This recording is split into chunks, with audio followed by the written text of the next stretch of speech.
Bom, nosso diálogo de hoje é sobre o processo que tramita no Supremo Tribunal Federal em relação aos atos de 8 de janeiro.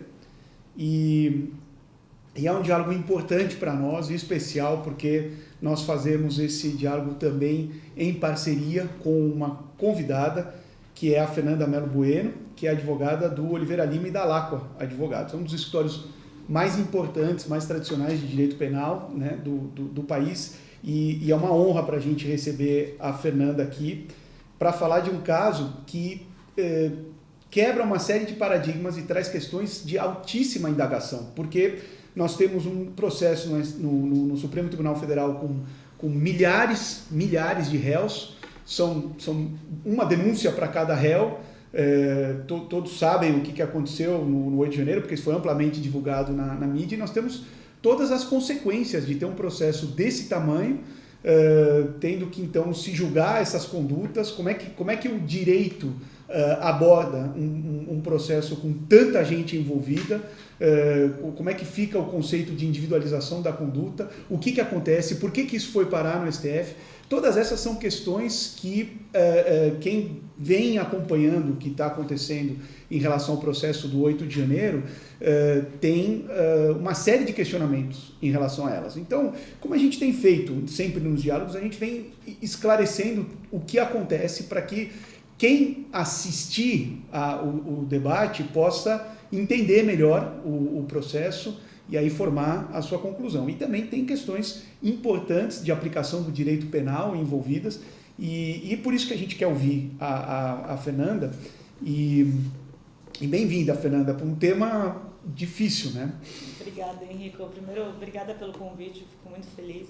É um tema difícil, é um tema complexo, como você falou, foi um fato que envolveu o Brasil todo. Todos ficaram chocados com o que aconteceu naquele dia 8 de janeiro, e são muitas pessoas.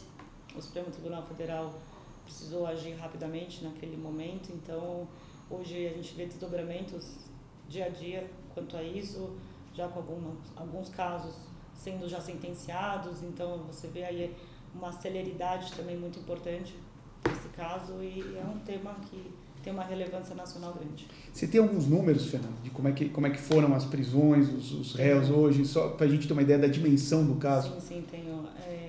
Os números de denúncia, nós temos mais de 1.200 denúncias oferecidas. Denúncias já oferecidas? Que é bastante coisa. No dia da prisão foram 2.170 pessoas presas em flagrante. Em flagrante. Em flagrante. Depois, já no dia seguinte, no dia 9 de janeiro, em torno de 700 pessoas foram já postas em liberdade, que eram pessoas idosos acima de 70 anos, tinha também pessoas com crianças menores de 12 anos, famílias que levaram filhos, né, nesse movimento, então também foram postas em liberdade. E depois de audiência de custódia, que aconteceu até tudo ser organizado e ser colocado até um mutirão de justiça para organizar essa situação, 900 pessoas foram colocadas em prisão preventiva. Ou seja, foi convertida a prisão em flagrante para prisão preventiva. Isso, até para explicar, a prisão no sistema, né, do Brasil, elas têm a prisão temporária, provisória, e a prisão cumprimento de pena. Nesse caso, o flagrante, ele se converteu em preventiva, que é uma prisão também na modalidade provisória, mas que ela não tem tempo, não tem prazo. Então, enquanto ainda perdurar a situação que justifica a manutenção de alguém na prisão, ela pode permanecer. Nesse caso, ela foi fundamentada em dois aspectos: requisito de manter a ordem pública e também garantir a aplicação da lei. Garantir que o inquérito, no momento, fosse finalizado, que algumas pessoas não interferissem, não apagassem provas ou não incitassem mais delitos. Então, essa prisão preventiva foi justificada por esses aspectos. Por esses aspectos. Também pelo fato da repercussão e pela segurança, vamos dizer, da instrução processual. Fernanda, e por que como foi a sequência? Por que isso foi parar no Supremo Tribunal Federal? Porque houve um pedido de instauração de inquérito por parte da Procuradoria, correto? Então, assim que aconteceram os atos, as pessoas foram presas em flagrantes, aí o Ministério Público imediatamente foi ao Supremo e disse, pediram a instauração de inquérito. O que fez o Supremo? Como é que se deu essa sequência? O Supremo Tribunal Federal, ele tem um regimento interno que regula no artigo 43 situações que ele tem a competência para instaurar investigação e também para julgar ações penais. Nesse caso, ele tem essa competência porque os fatos foram praticados na sede do Supremo e também contra membros do Supremo. E tem uma situação também que é muito falada, são as pessoas que estão sendo processadas, que têm foro por prerrogativa. São parlamentares. São os parlamentares federais, por exemplo, e eles são julgados pelo próprio STF por determinação da Constituição Federal. E há outras pessoas que, ainda que não tenham essa competência atraída, elas estão sendo julgadas também por conexão. Então, você tem o artigo 76 do Código de Processo Penal que atrai pessoas comuns para serem julgadas em conjunto com os detentores de prerrogativa de foro, até para ter uma unicidade de julgamento. Você tem conexão probatória, então são fatos todos únicos, com pessoas com diferentes graus. Então, ainda que o parlamentar tenha essa prerrogativa, atrai a competência do STF também para julgar um civil que não tem essa prerrogativa. Entendi. Então, tanto pelo fundamento, porque a Constituição Federal, no artigo da competência do STF, que é o 102, ela coloca, entre outras autoridades, membros do Congresso Nacional como autoridades que têm um foro privilegiado. Aliás, cabe até um parênteses, Fernanda, porque agora está acontecendo, nesses dias, o julgamento do Supremo Tribunal Federal em relação à extensão do foro privilegiado, porque a extensão ela vinha regulada por uma súmula que restringia ele ao exercício do cargo, vez que o foro privilegiado seria uma garantia para o exercício do cargo, né? Então, enquanto você exerce o cargo, e agora o Supremo já formou maioria de que se o crime foi cometido durante o exercício do cargo, mas a pessoa deixa o cargo, a função, mesmo assim ela vai para o foro privilegiado, que seria o nome que se dá a essa competência do Supremo Tribunal Federal. E aí, como você nos explicou, como alguns dos investigados são membros do Congresso Nacional, o fato deles estarem presentes no meio desses 1.200 denunciados atrai toda a competência de todo mundo para o Supremo Tribunal Federal.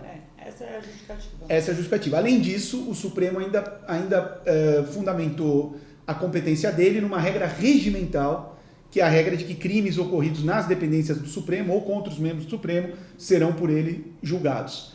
E aí, bom, e de que crimes materialmente nós estamos falando? Porque, então, quem agiu ali foi o Ministério Público Federal, pedindo a instauração de inquérito para o Supremo. Foram instaurados inquéritos, diversos inquéritos, divididos em grupo. Os inquéritos foram agrupados em 3, vamos dizer assim, de forma bem macro. As pessoas que instigaram a prática de crimes, que aí nós vamos discorrer sobre eles, as pessoas que praticaram, executaram esses delitos e aquelas pessoas que deram também auxílios materiais. Então, tem quem instigou intelectualmente falando, quem idealizou isso, criou grupos sobre isso, redes de apoio. Os investigados foram divididos em grupos. Isso. Em alguns desses grupos havia parlamentares e os crimes materialmente são crimes previstos no Código Penal? São, a grande maioria. Só um parênteses, sobre esses grupos, não existe uma definição jurídica, tá, para esse agrupamento. Isso aí foi uma decisão até operacional, logística de como fazer, processar tantas pessoas. Então, melhor segregá-las em grupos de como elas atuaram em cada uma dessas situações. E a conexão que agruparia todos no mesmo processo e, portanto, na mesma competência, diz respeito à realidade de ser exatamente o mesmo fato. Isso. Todos eles relacionados ao que aconteceu no 8 de janeiro. Isso. Eu, inclusive, li, tudo isso que eu estou passando são informações, claro, que eu obtive através até do site do STF, que eles estão divulgando informações a respeito. Sim. Mas até li a respeito que os grupos estão sendo organizados como essas pessoas estavam dispostas fisicamente, quem estava no Planalto, quem estava na sede do STF, quem estava no Congresso Nacional, então eles também fizeram uma... E quem nem estava lá. E quem nem estava lá também, só virtualmente falando. Tá, perfeito. E os crimes? Quais crimes que... Bom, sobre os crimes, né? No início todo mundo falou do terrorismo, porque na portaria de instauração de inquérito, o próprio ministro relator Alexandre de Moraes, ele traz o artigo 2º da lei de terrorismo, mas que é um tipo muito específico. A lei penal, até a gente brinca, não contém palavras inúteis, ela tem que ter uma interpretação extremamente restrita. Claro. Então, aquilo que estiver fora da lei, você não pode aplicá-la como fosse... Porque você está lidando com a liberdade. Com a liberdade, que é o segundo bem mais valioso, mais precioso. O artigo 2º, o que ele fala? Né? Que o terrorismo consiste numa prática de atos voltados em razão de raça, cor, etnia, religião. Esse caso não envolveu essas situações. Esse caso envolveu o cunho político, uma questão de ódio político. Então, por isso o terrorismo foi afastado. No início se falou muito disso, depois acabou virando uma expressão, e hoje que a gente já tem um processo muito mais maduro, com ações penais, até em alguns deles com sentenças já proferidas, a gente consegue ter uma segurança para dizer que o terrorismo foi afastado. Ele nem constava nas denúncias? Nas denúncias não. Tá. Na instauração do inquérito, que ainda na fase de investigação, que a Polícia Federal ainda estava apurando, poderia se falar um pouco, mas isso daí já foi afastado. Perfeito. Aí, o que nós temos? É Código Penal, majoritariamente, tem crime de ameaça, incitação de crime, são aquelas pessoas que não atuaram diretamente, mas que incitaram ou de alguma forma instigaram alguém, estimularam alguém a praticar um crime, dano contra o patrimônio público, deterioração de patrimônio tombado, que é o que aconteceu bastante, né, no STF, crimes contra a instituição democrática, que são os dois que são os mais falados, que é a abolição violenta do Estado democrático e o golpe de Estado, né, que é você tentar depor um governo legitimamente eleito. Agora, Fernanda, porque o que nós temos, né? Nós temos 1.200 processos e evidentemente que essas 1.200 pessoas não praticaram todos os mesmos atos. Quer dizer, teve quem entrou e quebrou alguma coisa, teve só quem entrou, quem ficou na porta, quem não sei o quê. Como é que funciona para o direito o processamento de 1.200 ações conexas para fatos que são parecidos, mas não são iguais? Sim. Porque eu não li todas as 1.200 denúncias, mas eu imagino que elas devam ser muito parecidas. Sim. E só que você tem, às vezes, um crime de depredação do patrimônio público que uma determinada pessoa praticou e a outra não praticou, mas estava ali do lado. Às vezes uma pessoa estava ali do lado incentivando aquela outra pessoa a praticar esse crime. Às vezes ela nem estava lá naquele recinto. Como é que o direito trata, e se eu não sei se o Supremo Tribunal Federal já deu sinais de como ele vai tratar isso, né? Porque em tese você tem que instruir cada caso. E a primeira reação que a gente tem a ver, muitos casos sendo julgados, mesmo que decorrentes de um fato comum, é que você teria que individualizar as condutas. Mas como é que funciona num caso em que tem muita gente envolvida no mesmo ato macro, né? Mas em que lá cada um fez alguma coisa? Como é que o Supremo está lidando com isso e como é que o direito soluciona essa questão, ou a doutrina? Sim. Tem alguns casos que foi possível individualizar. Algumas pessoas respondem por crimes que a gente fala que são crimes mais leves, com penas mais leves, e aí esses processos fizeram-se acordos, que é o acordo de não persecução penal. Há uma série de acordos já formados e assinados, são mais de 100 acordos. Essas pessoas, inclusive, estão sendo colocadas para fazer prestação de serviço à comunidade, inclusive está sendo estipulado que elas façam um curso de direito, um curso de Estado democrático, entender o que é golpe de Estado, mas a maior parte, posso dizer agora com base nos dados numéricos, que a gente está diante aí de um conglomerado mesmo, e aí a gente fala da figura dos crimes multitudinários. O que são esses crimes? São os crimes que são praticados em massas, em grupos armados, massa de briga. Então, você vê essa situação que tem mais de 2.000 pessoas entrando, invadindo um local para deteriorar, para quebrar patrimônio que seja, causar danos. Então, nesses delitos, é muito impossível você realmente individualizar a conduta de cada um. Existem teses doutrinárias que falam sobre esses crimes multitudinários. Você não precisa exatamente o que cada um fez. Se, no caso, o Henrico, você entrou e quebrou uma porta, a Fernanda entrou e empurrou alguém, ou ela se juntou com outras 4 pessoas para derrubar um relógio. Então, você não tem essa individualização precisa, mas esses crimes, eles relativizam isso justamente por ter esse caráter multitudinário, crimes de bando, então a conduta ela acaba sendo um pouco mais genérica para todos. Relativizam a obrigação de individualizar a conduta. Isso e o ônus da prova? Porque a regra é, né, quem acusa tem que provar o que aconteceu. E nesse caso, porque eu imagino que o que esteja acontecendo nesse processo é que muita gente está dizendo o seguinte, olha, tá bom, eu estava lá, mas não fui eu que quebrei, ou não fui eu que entrei lá, não sei o quê. Como é que funciona o ônus da prova nos crimes multitudinários? Essa é uma boa pergunta. O que acontece é, às vezes, há uma inversão desse ônus da prova. A parte que está, né, que foi inclusa nessa situação multitudinária, ela faz uma prova de inocência. Ela tem que provar que, na verdade, ela estava lá por 5 minutos, porque ela queria tirar uma fotografia, estava vestida de verde e amarelo porque ela estava defendendo o país, ela entendia que tinha essa liberdade de ir e vir, foi, tirou a foto e foi embora. Se ela conseguir demonstrar isso, que é difícil, mas se ela conseguir... Até por testemunho? Por testemunhas ou até com base no que ela tem gravado no celular dela, porque hoje em dia o celular é um meio de prova. Sim. Mas acontece essa inversão. Tanto que há um despacho nesses autos que o ministro relator coloca: aquele que conseguir demonstrar que não estava lá praticando isso será inocentado. É um paradigma diferente, né? Diferente, do que é o normal de uma ação penal individual, né? Em que você fala assim, o ônus da prova evidentemente está com o órgão acusador, e aqui você realmente tem que fazer esse esforço de reunir provas de que você não merece ser condenado pela conduta que outros adotaram. Se você não faz essa prova, nesses crimes cometidos em massa, vamos chamar assim, é possível que uma condenação seja equalizada para todo mundo, mesmo que uma pessoa não tenha quebrado aquele determinado objeto.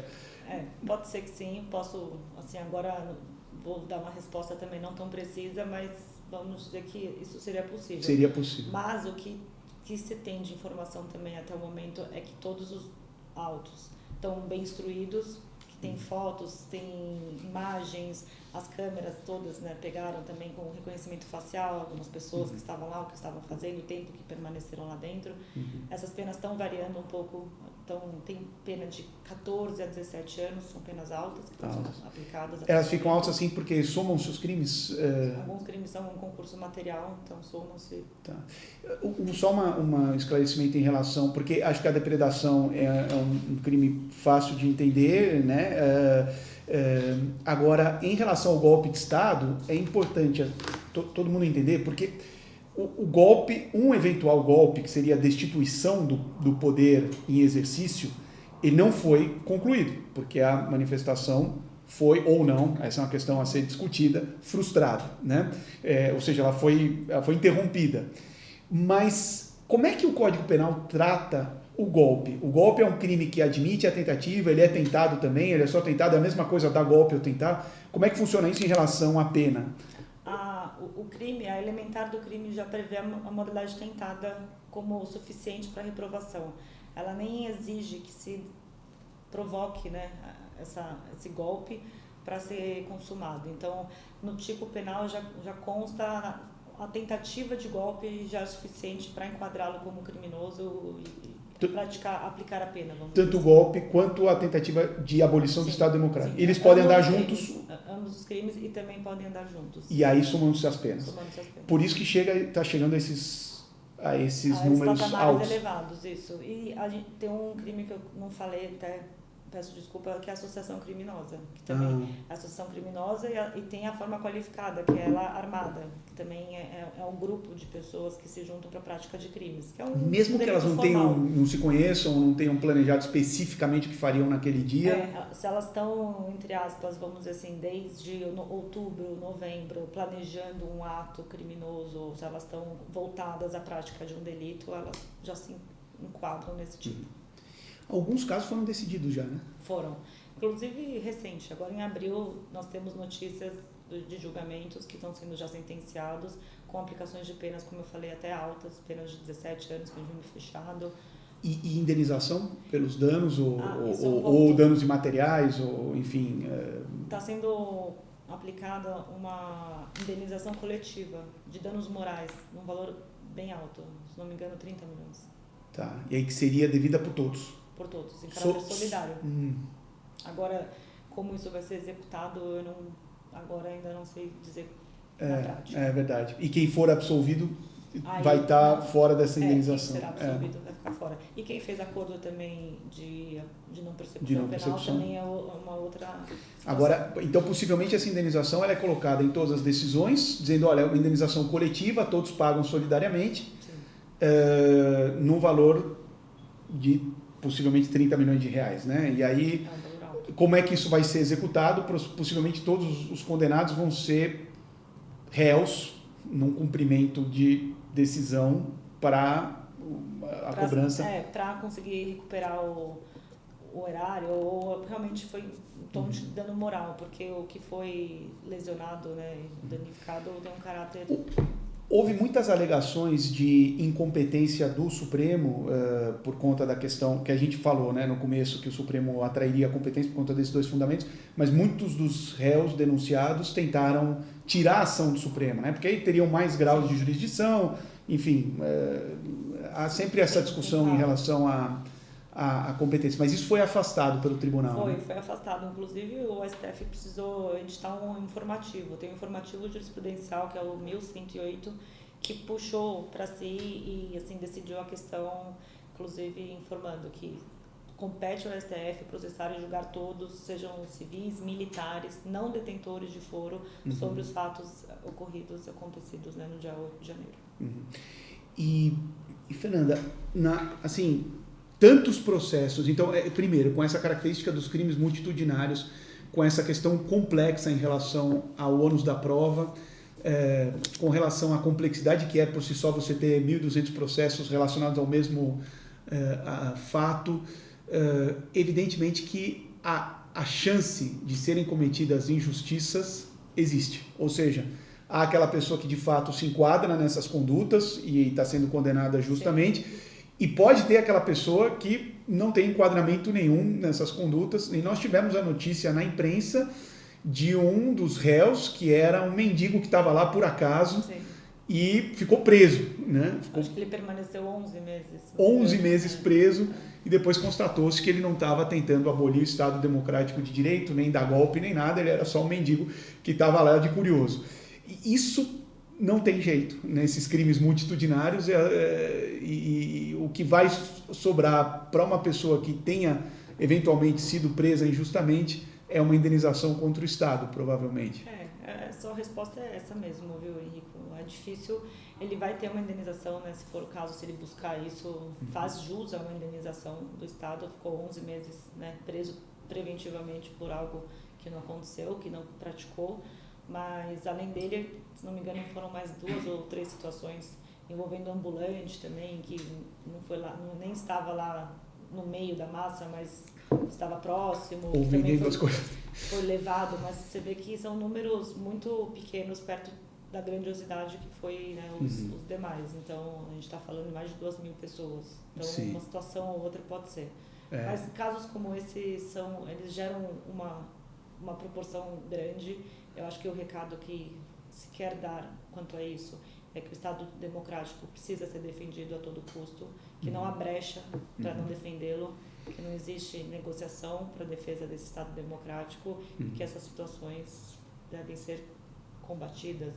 Ficou realmente um histórico, um marco histórico. Isso vai ser estudado por muitos e muitos anos aqui e com certeza a gente vai ter o maior domínio até para falar sobre isso. Verdade, Fernanda. Nós estamos pegando os fatos conforme eles estão acontecendo. Eu sei que não é fácil a gente, vamos dizer assim, no aspecto jurídico, refletir sobre todas as consequências, né, de um processo dessa proporção, mas é um processo que realmente vai marcar um paradigma novo em relação ao processo penal, e aos crimes multitudinários, né? Que muitas vezes acho que boa parte deles existiam mais na doutrina do que na prática, e agora a gente vê um real crime ali acontecendo com 1.000 réus e o Supremo tendo que lidar com isso, né? Com todas essas questões de altíssima complexidade. Evidentemente que o ideal seria que não houvesse nenhum abuso, nem nenhuma injustiça, nem nenhuma condenação de inocente, mas a gente está vendo que isso acontece num caso como esse, assim como também está sendo dado um recado duro, porque as penas são realmente um patamar muito alto, um recado duro, né, de que a sede dos poderes, o Estado democrático, qualquer que seja a sua posição política, não devem ser agredidos em momento nenhum. Sem dúvida. Né? Então, um dado que eu acho bem curioso também, que eu peguei do próprio portal da STF, que só no ano passado, em 2023, no gabinete do ministro Alexandre de Moraes, relator, foram proferidas mais de 6.000 decisões sobre esses fatos, né, nos diversos processos que correm, as diversas ações penais sobre esses fatos, e 255 ordens de busca e apreensão. Então você percebe que realmente foi uma movimentação muito grande ao longo do ano passado para conter e para fazer esses processos todos, né, esses fatos todos serem julgados a tempo, num prazo razoável, porque também existe esse princípio norteador, que é a duração razoável do processo, que todo mundo tem que ser processado num tempo mínimo, né, para evitar aí uma morosidade do judiciário. Então, você vê que é mesmo complexo. Tá bom. Fernanda, eu acho que a gente tem que continuar acompanhando. É super importante entender efetivamente o que aconteceu do ponto de vista processual e do ponto de vista de quais crimes estão sendo apurados.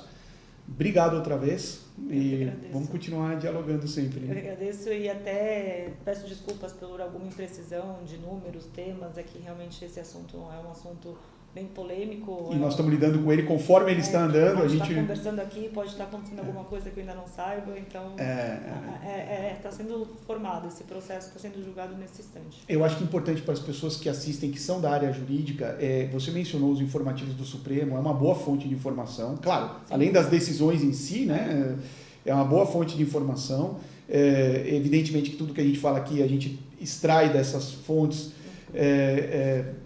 do próprio tribunal, né, ou enfim, ou da lei, ou da doutrina, ou da jurisprudência. Agora, efetivamente, né, números são altíssimos, a coisa está acontecendo, a gente pode ter tido alguma imprecisão numa coisa ou na outra, mas o importante é a gente transmitir, e acho que você fez isso muito bem, a exata ideia de como é que a coisa se desenvolveu para chegar até o ponto que ela está hoje. Então, quem estiver acompanhando sabe, né, qual a origem desses inquéritos, que crimes estão sendo apurados, e qual é a característica desse processo, desses crimes em massa sendo julgados pelo Supremo. Fernando, um prazer enorme falar com você, obrigado. Foi um prazer, agradeço mais uma vez o convite e espero ter outros temas também de relevância para a gente colaborar. Com certeza. Obrigada.